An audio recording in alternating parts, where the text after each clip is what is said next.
पूरे तौर पर नीतीश कुमार जी की हालत बद से बदतर हो चुकी है, अप्रासंगिक हो गए हैं, अंतिम विस्तार है। हालात बद से बदतर है। जदयू तो पूरी तरह से कार्यकारी अध्यक्ष के हाथ में, भाजपा के हाथ में है। अब इनके हाथ में क्या है? ये तो अब कठपुतली हो गए। जितना चाबी भाजपा भरती है उतना ही बोलते हैं। अब इनके पास तो कुछ बचा ही नहीं है। समर्पित हो गए, करना नहीं है। अब जदयू समाप्त हो चुकी है। नोरमा ग्रुप, जो सोचता है वो करता है।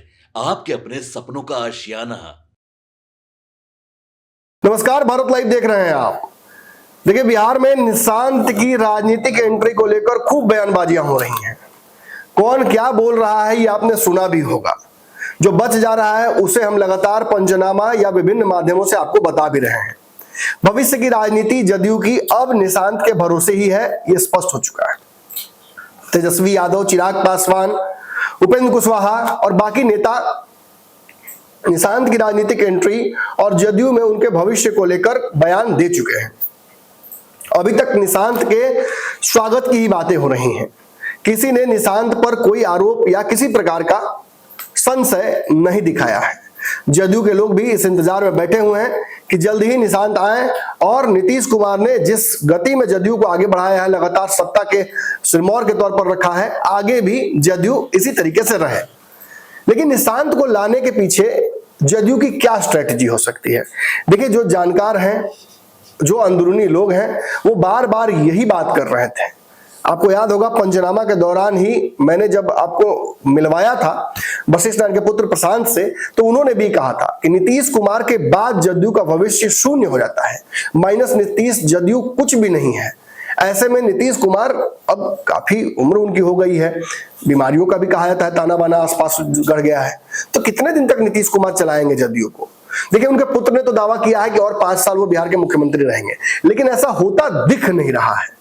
कई जानकार इस बात का दावा कर रहे हैं कि नीतीश कुमार किसी भी वक्त वॉलंटरी रिटायरमेंट पॉलिटिक्स से ले सकते हैं।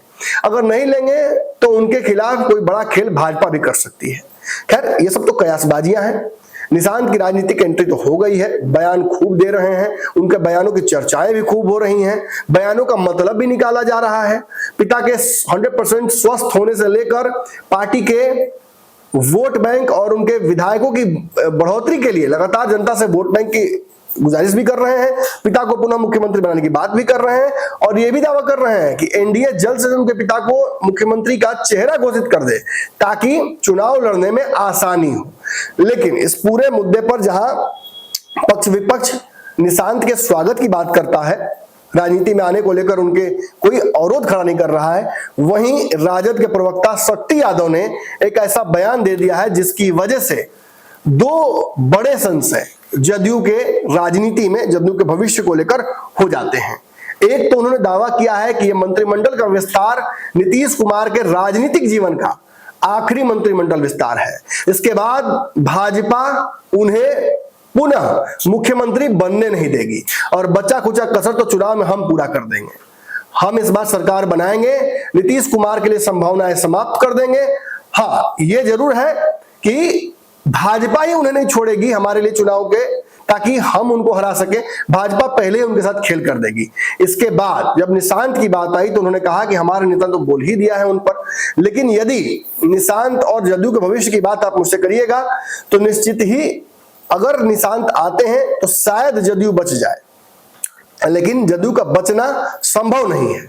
निशांत भी जदयू को बचा नहीं पाएंगे, क्योंकि जदयू और नीतीश कुमार ने जिस तरह से अपनी विचारधाराओं के साथ कॉम्प्रोमाइज किया है, विचारधारा को ताक पर रखकर बार बार जो भाजपा जैसी ताकत है, भाजपा जैसी जो देश विरोधी ताकत है, उसके साथ चले जाने की वजह से नीतीश अपनी राजनीति को अप्रासंगिक कर चुके हैं और जदयू को भी एक अप्रासंगिक पार्टी बना चुके हैं, जिसे जनता से अब कोई मतलब रह नहीं गया है। जनता भी इसका जवाब चुनाव में उनको दे देगी। आप सुनिए क्या दावा कर रहे हैं राजद प्रवक्ता शक्ति यादव। क्या कुछ मुद्दाएं हैं जो मैंने सदन की शुरुआत हुई है, बजट सत्र के पहला दिन था, राज्यपाल जी का अभिभाषण हुआ, शोक हुआ और समाप्त हो गया सदन की कार्रवाई। राज्यपाल जी के अभिभाषण की प्रतियां रखी गई सदन के पटल पर। पूरे तौर पर नीतीश कुमार जी की हालत बद से बदतर हो चुकी है, अप्रासंगिक हो गए हैं, अंतिम विस्तार है। नीतीश कुमार जी की आभा मिट्टी में मिला दी भारतीय जनता पार्टी ने। अब हर व्यक्ति को इस बात का आभास है कि नीतीश कुमार बीते दिन की कहानी हो गए। बड़ी भाई की भूमिका में भाजपा आ गई है, 21 मंत्री लेकर के है उनके, तो अब उनको तो नीतीश कुमार जी को उनके जाति का ही मंत्री अब रहने नहीं देना चाहता है लोग। वह भी वोट खिसकाने की कोशिश की गई है।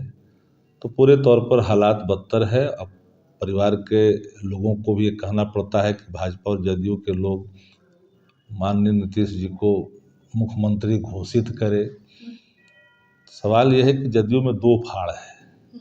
एक धड़ा जो नीतीश जी को घेरे में लेकर के रखा है, पकड़वा मुख्यमंत्री बनाकर रखा है, वो लोग भाजपा की बैटिंग कर रहा है। तो साफ है 2025 में नीतीश कुमार अब कोई मतलब नहीं रह गया। अभी क्या लग रहा है, मजबूती बिल्कुल बीजेपी को मिल चुकी है क्या? भारतीय जनता पार्टी में भी कसरत कर लेगा, बिहार में कोई जगह मिलने वाला नहीं। निशांत कुमार राजनीतिक में आने वाले हैं, निशांत जी को लेकर चर्चा है। निशांत कुमार राजनीति में आते तो उनका फैसला होगा, उनके दल का फैसला होगा। जनता दल ये शरद जी की पार्टी है, नीतीश कुमार की पार्टी तो समता पार्टी थी। शरद जी की पार्टी पर कब्जा कर लिया नीतीश कुमार जी ने, बाहर का रास्ता दिखा दिया। जौहर साहब का समता पार्टी था, उनको भी बाहर का रास्ता दिखाया। अब अंतिम में ये है, हालात बद से बदतर है। अब जदयू तो पूरी तरह से कार्यकारी अध्यक्ष के हाथ में, भाजपा के हाथ में है। अब इनके हाथ में क्या है? ये तो अब कठपुतली हो गए, जितना चाबी भाजपा भरती है उतना ही बोलते हैं। अब इनके पास तो कुछ बचा ही नहीं है, न बिहार का विजन है, न बिहार का कोई और मॉडल है इनके थी में, एजेंडे में।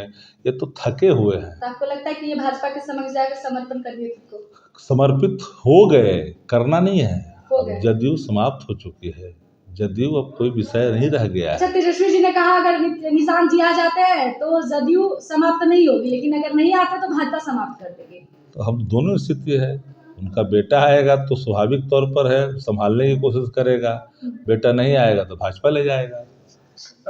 लेकिन आप लोग एक दावा कर रहे हैं कि 2025 का ये नीतीश कुमार का अंतिम आखिरी ये मंत्रिमंडल विस्तार है। अब नीतीश कुमार जी अब कैद बंद रूम में चले जाएंगे, अब इनका कोई मतलब नहीं रह गया है। अब विजन ही नहीं है, क्या बोलते हैं क्या करते हैं उनका कोई पता ही नहीं है।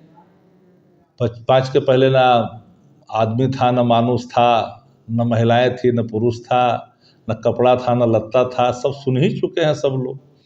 नीतीश जी अब कोई विषय नहीं रह गया। आपके सपनों को हमने सजाया है, ई होम्स पैनोरामा को हमने बनाया है। ई होम्स मेरा एक सपना था जिसपे मैं पिछले 4 साल से काम कर रहा था। हमने जो बनाया है वो सबने है माना। ई होम्स पैनोरामा में हो आपका भी आशियाना। और फाइनली हमने 2021 में इस प्रोजेक्ट को लॉन्च किया। बहुत लोग अप्रिशिएट कर रहे हैं कि पूर्णिया जैसे शहर में, बिहार के, एक तो बिहार की बात करें उसमें भी पूर्णिया जैसे छोटे जगह में इस तरह का लाइफस्टाइल देना, ये सुन के हम लोगों को बहुत अच्छा लगता है। ई होम्स में हमने कुछ और भी किया है, जैसे हम जिस जगह में रह रहे हैं हमारे फैमिली सिक्योर हो, उनको सिक्योरिटी का ध्यान में रखा है। आपकी सुविधा और सुरक्षा आपके लिए खास है, ये आपका विश्वास है। इसमें आर्टिफिशियल इंटेलिजेंस का 7 लेयर सिक्योरिटी का हमने इस्तेमाल किया है। लस ग्रीन कैंपस को बनाया है। यदि हमारा बाउंड्री वाल है तो वो वर्टिकल गार्डन है। ये जितनी भी फैसिलिटी होता है एक इंटरनेशनल टाउनशिप में ई होम्स है, ये हम लोग विश्वास नहीं कर पा रहे हैं। जो भी हमारे मित्र दोस्त या जो भी हमारे बाहर के बाहर आते हैं तो हम लोगों को बहुत अच्छा सुनने को मिलता है और बहुत अच्छा क्रेडिट मिल रहा है। वो सारा हमने सिर्फ एक बिल्डिंग नहीं बनाया, हमने एक बहुत अच्छा लाइफस्टाइल दिया ई होम्स में, और मेरा एक सपना था जिसको मैं आज फुलफिल होते हुए देख पा रहा हूँ। ये आपका आवास है। ई होम्स पैनोरामा में अब आपका निवास है। E Homes Panorama, luxurious lifestyle redefined.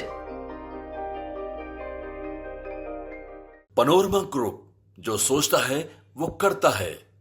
अगर ये वीडियो पसंद आई और वह बिहार के राजनीति और बिहारियत से सरोकार रखेनी तो सब्सक्राइब बटन दबा के चैनल के सब्सक्राइब कर ली। ओजे एगो घंटी बा, ओकरा बटन दबा देला से कुल सटीक और मारक खबर रुआ मुफ्त में मिल जाई। अगर रउआ पत्रकारिता के हमनी के नया प्रयोग में सहयोग कर चाहतानी तो ज्वाइन बटन दबा दी।